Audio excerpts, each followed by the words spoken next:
Good morning all of you. Welcome to our YouTube channel study of science. जैसा कि हम अपने पिछले वीडियो में पढ़ चुके थे, हमें अलग अलग परावैद्युत माध्यम दिए थे संधारित्र के बीच में, और हमें संधारित्र की धारिता ज्ञात करनी थी। हम वो क्वेश्चन कर चुके थे। आज हम करेंगे संधारित्र का संयोजन। संधारित्र का संयोजन जो होता है दो प्रकार से होता है, एक तो श्रेणी क्रम संयोजन और दूसरा समांतर क्रम संयोजन। श्रेणी यानी आप जानते होंगे एक सीरीज वाइज, समांतर यानी पैरेलल, यानी दोनों एक दूसरे के समांतर है, और श्रेणी वाइज यानी एकदम सीरीज वाइज कॉम्बिनेशन। तो हम पहले पढ़ेंगे श्रेणी क्रम संयोजन। पहला श्रेणी क्रम संयोजन पढ़ेंगे। एक बार आप ये पूरी हेडिंग उतार दीजिए, उसके बाद मैं आपको श्रेणी क्रम संयोजन में संधारित्रों को कैसे रखते हैं उसका डायग्राम बना के बताता हूँ। तो आप लिख लीजिए श्रेणी क्रम संयोजन, संधारित्र का संयोजन। संधारित्र का संयोजन दो प्रकार से होता है, श्रेणी क्रम संयोजन और समांतर क्रम संयोजन।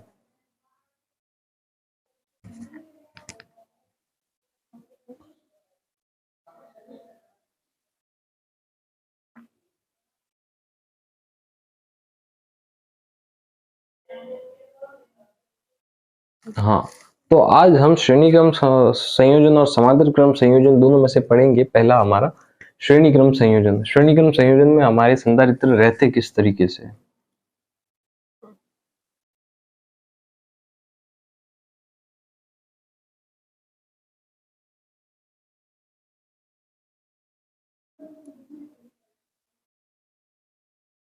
ये हमारा सुचालक तार है।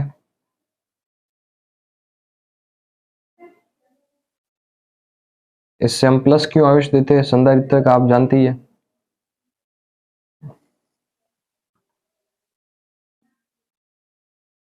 इसको जब प्लस क्यू आवेश देंगे तो इन सभी प्लेटों पर ये जो आपस में जुड़ी है, हमारे पास अभी तीन संधारित्र है, इस लास्ट वाली प्लेट को हम भू संपर्कित कर देते हैं। इन सभी संधारित्रों की सभी प्लेट पर क्यों आवेश आ जाता है समान रूप से। क्यों क्यों क्यों आवेश, क्यों आवेश और क्यों आवेश, सभी पर क्यों आवेश आ गया। और जब प्लस क्यों आवेश इन प्लेटों पर आता है तो यह इसके बाहरी पृष्ठ पर समान रूप से फैल जाता है। इस प्लेट पर भी समान रूप से फैल जाएगा, इस प्लेट पर भी समान रूप से फैल जाएगा। इस पर भी प्लस क्यों आवेश आया है, पर ये तो निरावेशित प्लेट है, अनावेशित प्लेट है, इस पर चार्जेस एक्टिव नहीं होंगे। पर जैसे ये प्लेट इस प्लेट के संपर्क में आएगी तो इस पर विद्युत प्रेरण के द्वारा आवेश उत्पन्न हो जाएंगे, मतलब चार्ज एक्टिव हो जाएंगे। तो यहाँ पर तो आ जाएगा माइनस आवेश और बाहर की तरफ आएगा पॉजिटिव। ये संधारित्र में मैं आपको बता चुका हूँ, सेम टू सेम वैसा ही है। तो इस जगह भी ऐसा ही होगा, विद्युत प्रेरण के द्वारा या प्रेरण द्वारा आवेशन के कारण। यहाँ पर भी प्रेरण द्वारा आवेशन के कारण अंदर की ओर माइनस और बाहर की ओर प्लस आएगा, और अंतिम प्लेट को हम भू संपर्कित कर देते दूसरी। यहाँ पर तीन संधारित्र लिए इसलिए केवल अंतिम वाली प्लेट को भू संपर्कित किए। यदि एक होता तो एक को भू संपर्कित करते, इस तरफ वाली को। अब हम देखेंगे कि इनकी धारिता कितनी है। सब संधारित्र अलग अलग है तो संधारित्र की धारिताएं भी अलग अलग होगी। ये C1 संधारित्र है, यानी इसकी धारिता C1 है। इस संधारित्र की जो धारिता है वो है C2, और इस संधारित्र की जो धारिता है वो है C3। जब धारिताएं अलग अलग है तो इनके मध्य जो विभवांतर होगा वो विभवांतर भी अलग अलग होगा। तो इसके मध्य विभवांतर हम V1 मान लेते हैं, इसके मध्य विभवांतर हम V2 मान लेते हैं, और इसके मध्य विभवांतर हम V3 मान लेते हैं, और इस पूरे संधारित्र के मध्य हम विभवांतर V मान लेते हैं। जब इन तीनों को जोड़कर हम निकालेंगे जो विभवांतर होगा, कुल विभवांतर पूरे संधारित्र के मध्य, तीनों संधारित्र के मध्य, वो होगा V1 plus V2 plus V3 equal to V। तो ये आप डायग्राम नोट कर लीजिए। ये सभी जो मैंने लिखे धारिता है, विभवांतर और आवेश, ऐसा कैसा एज इट इज आप नोट करना। इसके बाद हम आगे बढ़ते हैं।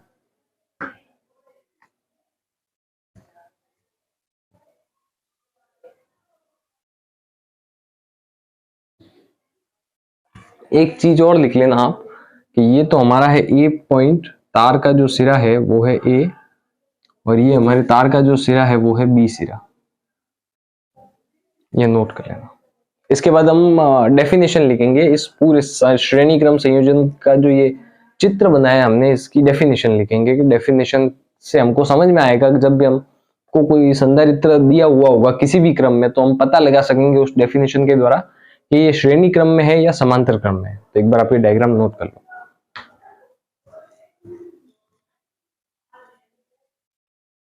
हाँ, तो ये हमारी डेफिनेशन है श्रेणी क्रम संयोजन की कि प्रथम संधारित्र की दूसरी प्लेट, जो हमने डायग्राम बनाया था वो मैं एक बार वापस बना देता हूं।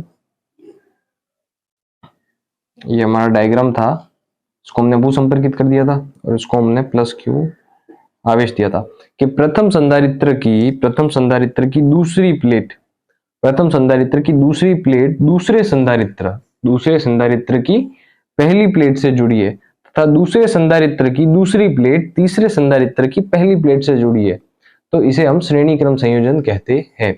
ये हमारी डेफिनेशन है श्रेणी क्रम संयोजन की। तो आप एक बार ये डेफिनेशन नोट कर लो, इसको नोट मत करना, एक बार आप ये डेफिनेशन नोट कर लो। अब हम बढ़ेंगे हमारी जो फॉर्मूला बनता है श्रेणी क्रम संयोजन से, उस फॉर्मूले की तरफ कि वो फॉर्मूला बनता कैसे है, इसकी डेरिवेशन क्या है।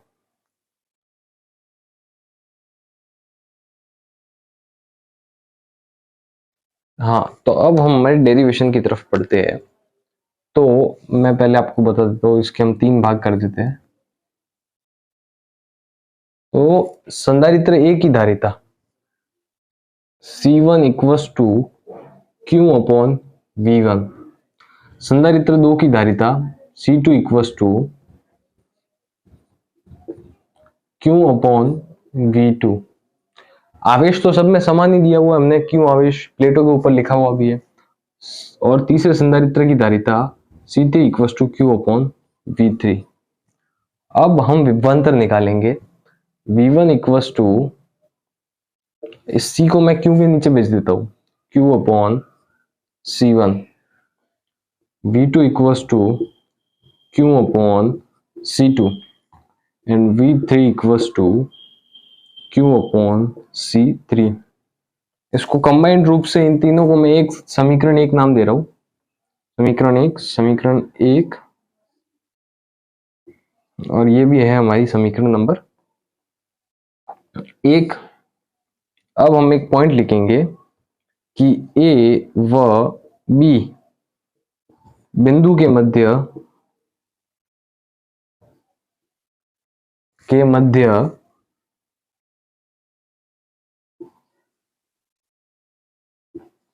कुल विभवांतर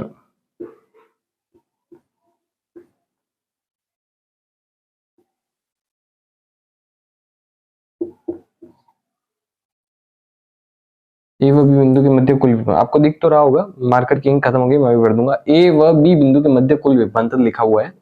हाँ, तो अब हम लिखेंगे कुल विभवांतर क्या होगा हमारा v, और v को किसके बराबर लिखेंगे, v1 plus v2 plus v3 आ गया। तो इसको हम लिखेंगे v equals to q upon c1 plus q upon c2 plus q upon c3।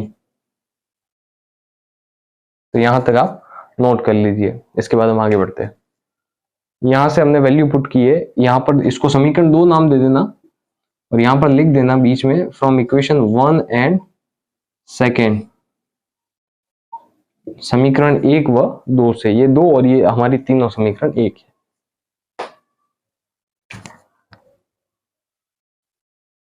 हाँ, तो लास्ट हम यहां तक कर चुके थे, v equals to Q upon C1 Q upon C2 plus Q upon C3।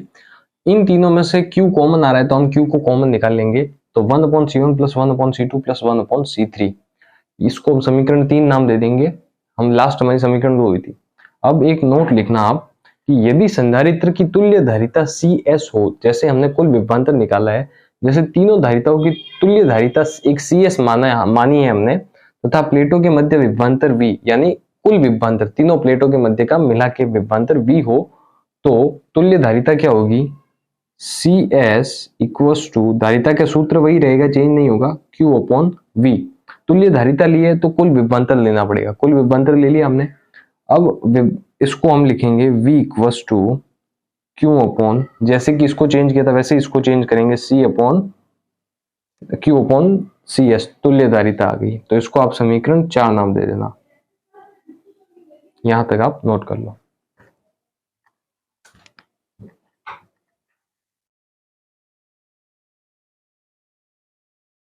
हाँ, तो अब हम आगे बढ़ते हैं समीकरण 3 व 4 से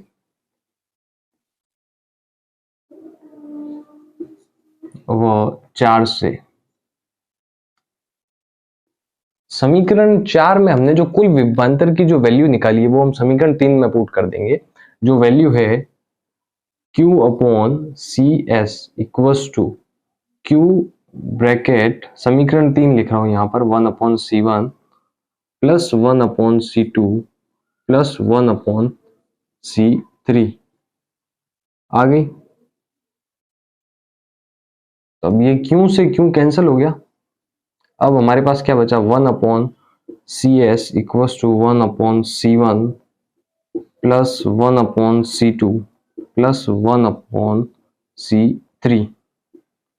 ये हमारा फाइनल आंसर है, हमारी डेरिवेशन का फाइनल आंसर कि जब किसी संधारित्र की तुल्य धारिता निकालनी हो तो उसको कैसे निकालेंगे। ओनली श्रेणी क्रम संयोजन में हो तब तुल्य धारिता निकालनी हो तो कैसे। तुल्य धारिता निकालने के लिए जो हमें संधारित्र दिए हुए हैं उनकी धारिताओं को 1 अपॉन में लिखेंगे। जैसे यहाँ पर 4 दी हुई है, दूसरे की 3 दी हुई है और एक की 2 दी हुई है, तो 1 upon 4 plus 1 upon 3 plus 1 upon 2, उससे जो फाइनल आंसर निकलेगा वो हमारी तुल्य धारिता होगी। तो ये हमारा फाइनल आंसर है, आप यहां तक नोट कर लो। हाँ, तो इसके बाद एक नोट और लिख देना आप कि तुल्य धारिता का व्युत्क्रम, ये जो तुल्य धारिता है इसका जो व्युत्क्रम है यानी उल्टा लिखना, संधारित्रों की धारिताओं के व्युत्क्रम के अलग अलग संधारित्रों की धारिताओं के व्युत्क्रम योग के बराबर होता है। यानी ये अलग अलग संधारित्र है, इनके भी व्युत्क्रम करके जब हम योग करेंगे उसका जो आंसर आएगा वो तुल्य धारिता के व्युत्क्रम के बराबर आएगा। ये यहां तक नोट कर लीजिए आप। हाँ, तो इस डेरिवेशन में एक केस भी अप्लाई होगा। जो केस है, यदि संधारित्र की धारिता समान हो तो, यानी जितनी भी संधारित्र हम लेते हैं श्रेणी क्रम संयोजन में उन सबकी धारिता यदि समान हो तो C1 equals to C2 equals to C3 equals to C4, Cn तक चलता जा रहा है और सबको हम लिख रहे हैं C, धारिताओं को अलग अलग, जित C1 को भी C, C2 को भी C, C3 को भी C, C4 को भी C। तो हमारा फॉर्मूला क्या होता है श्रेणी क्रम संयोजन का 1 upon CS equals to 1 upon C1 plus 1 upon C2 ये होता है। तो अब हम सब 1 upon C plus 1 upon C plus 1 upon C और ये चलता ही जाएगा ऐसे। तो अब हम क्या करेंगे 1 अपॉन CS इक्वल्स टू, यहाँ पर C ले लिया हमने कॉमन और यहाँ पर 1 प्लस 1 प्लस 1 प्लस 1 प्लस 1, ये ऐसे ही चलता जाएगा n तक। तो हम इससे लिख सकते हैं 1 upon CS equals to n upon C। तो इससे CS क्या होगा, यानी हमारी तुल्य धारिता क्या होगी C upon n, C upon n, ये हमारी तुल्य धारिता होगी जब संधारित्र जितने भी दिए हुए हैं सबकी धारिता एक हो। तो ये बहुत ही अच्छा फॉर्मूला है, इस पर न्यूमेरिकल पूछे जाएंगे, इसको यहाँ पर लिख देना न्यूमेरिकल लिख देना। इस पर बहुत सारे क्वेश्चन आएंगे जो हम सॉल्व करेंगे, यहाँ तक आप नोट कर लो।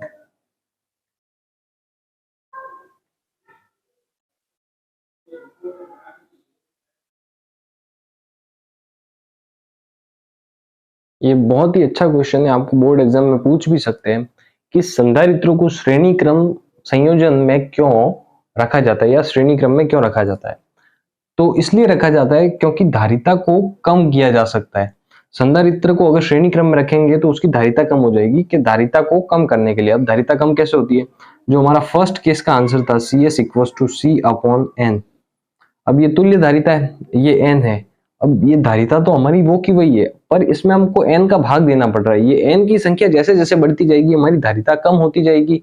तो इस वजह से श्रेणी क्रम में रखेंगे तो n की कुछ ना कुछ वैल्यू आती रहेगी श्रेणी क्रम संयोजन में, जिससे धारिता की वैल्यू कम होती रहेगी। तो आप ये क्वेश्चन नोट कर लेना, ये तो आपने लिखा हुआ है, ये क्वेश्चन नोट कर लेना और बहुत ही अच्छा क्वेश्चन है। तो आज की हमारी क्लास यही खत्म होती है और ऐसे ही जुड़े रहिए हमारे channel YouTube channel study of science के साथ। हमारे वीडियो को ज्यादा से ज्यादा लाइक कीजिए, शेयर कीजिए और आपको कुछ भी समझ में नहीं आता तो आप कमेंट कीजिए, हम आपको और अच्छे से समझेंगे। Thank you.